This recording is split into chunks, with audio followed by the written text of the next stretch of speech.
Seperti yang kita ketahui, bangsa Arab adalah orang yang pertama kali datang ke Indonesia membawa agama Islam, kemudian diikuti Persia dan Gujarat.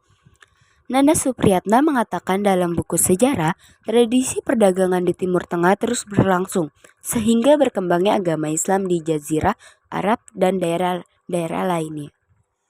Menurut berbagai sumber sejarah, agama Islam masuk pertama kalinya ke Nusantara sekitar abad ke-6 Masehi. Saat kerajaan Islam masuk ke tanah air pada abad ke-13, berbagai kerajaan Hindu Buddha juga telah mengakhiri masa kejayaannya. Kerajaan Islam di Indonesia yang berkembang saat itu turut menjadi bagian terbentuknya berbagai kebudayaan di Indonesia. Kemudian, salah satu faktor yang menjadikan kerajaan-kerajaan Islam makin berjaya beberapa abad yang lalu ialah karena dipengaruhi oleh adanya jalur perdagangan yang berasal dari Timur Tengah, India, dan negara lainnya.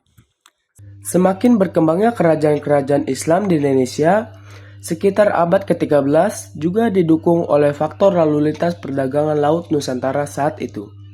Banyak pedagang-pedagang Islam dari berbagai penjuru dunia, seperti dari Arab, Persia, India, hingga Tiongkok masuk ke Nusantara. Para pedagang-pedagang Islam ini pun akhirnya berbaur dengan masyarakat Indonesia. Semakin tersebar agama Islam di tanah air melalui perdagangan ini pun turut membawa banyak perubahan dari sisi budaya hingga sisi pemerintahan Nusantara saat itu. Muncullah berbagai kerajaan-kerajaan bercorak Islam yang tersebar di Nusantara menjadi pertanda awal terjadinya perubahan sistem pemerintahan dan budaya di Indonesia. Keterlibatan kerajaan-kerajaan Islam di Indonesia juga turut berperan dalam tersebarnya agama Islam hingga ke seluruh penjuru tanah air. Kerajaan Islam di Maluku. Yang pertama adalah Kerajaan Jailolo. Kerajaan Jailolo terletak di bagian pesisir utara Pulau Seram dan sebagian Halmahera. Kerajaan ini termasuk ke dalam kerajaan tertua di wilayah Maluku.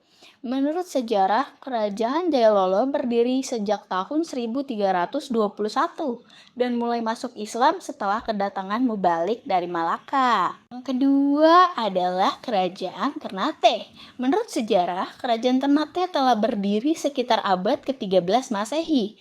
Kerajaan ini berada di Maluku Utara dan beribu kotakan di Simpalu. Penyebaran Islam di Kerajaan Ternate dipengaruhi oleh ulama-ulama dari Jawa, Arab, dan Melayu. Kemudian kerajaan ini pun resmi memeluk Islam setelah Raja Zainal Abidin belajar tentang Islam dari Sunan Giri pada tahun 1486 Masehi. Sebagai pusat perdagangan rempah-rempah, maka banyak pedagang dari berbagai penjuru dunia yang singgah di wilayah Ternate. Kerajaan-kerajaan di Pulau Jawa. 1. Kerajaan Banten. Kerajaan Banten adalah kerajaan Islam yang berdiri di ujung barat Pulau Jawa pada abad ke-16. Kerajaan ini didirikan oleh Syarif Hidayatullah atau Sunan Gunung Jati pada tahun 1525 Masehi. Raja-raja Kerajaan Banten. 1. Sultan Maulana Hasanuddin. Putra Sunan Gunung Jati, ia memerintah dari tahun 1552 sampai 1570 Masehi. 2. Maulana Yusuf. Putra Sultan Maulana Hasanuddin yang menggantikan ayahnya menjadi Sultan Banten pada tahun 1570 Masehi. Pengaruh Kerajaan Banten. 1. Banten menjadi pusat perdagangan besar dan penting di Asia Tenggara. 2. Banten berkembang menjadi bandar perdagangan dan penyebaran agama Islam. 3. Banten menjadi daerah inklusif untuk semua golongan. 4. Banten memiliki pelabuhan yang sangat ramai dan masyarakatnya hidup makmur. Kerajaan Islam yang ada di Sulawesi. 1. Kerajaan Goa. Kerajaan Goa terletak di Sulawesi Selatan dan merupakan salah satu kerajaan Islam terbesar dan paling berpengaruh di wilayah tersebut. Kerajaan ini dikenal karena penerimaan Islam yang dimulai pada abad ke-16 dengan Sultan Alauddin sebagai raja yang pertama kali memeluk agama Islam pada tahun 1605.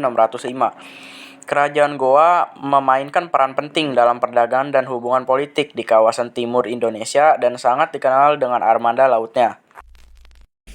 Kesimpulan yang dapat diambil dari bab ini adalah masuknya Islam ke Indonesia melalui para pedagang Arab yang berniaga ke Indonesia sekaligus berdakwah. Agama Islam masuk ke Indonesia kira-kira sejak abad ke-7. Kerajaan-kerajaan Islam yang berkembang di Indonesia antara lain Kerajaan Perlak, Kerajaan Samudra Pasai, Kerajaan Aceh, Kerajaan Demak, Kerajaan Pajang, Kerajaan Mataram, Kerajaan Banten, Kerajaan Cirebon, Kerajaan Guatalo, Kerajaan Ternate, dan Tidore. Islam berkembang pesat di Indonesia dibuktikan dengan agama Islam merupakan agama yang mendominasi wilayah Indonesia. Selain itu, sistem pemerintahan kerajaan-kerajaan Islam di Indonesia termasuk dalam sistem pemerintahan monarki, karena para penguasa masih ada ikatan keturunan.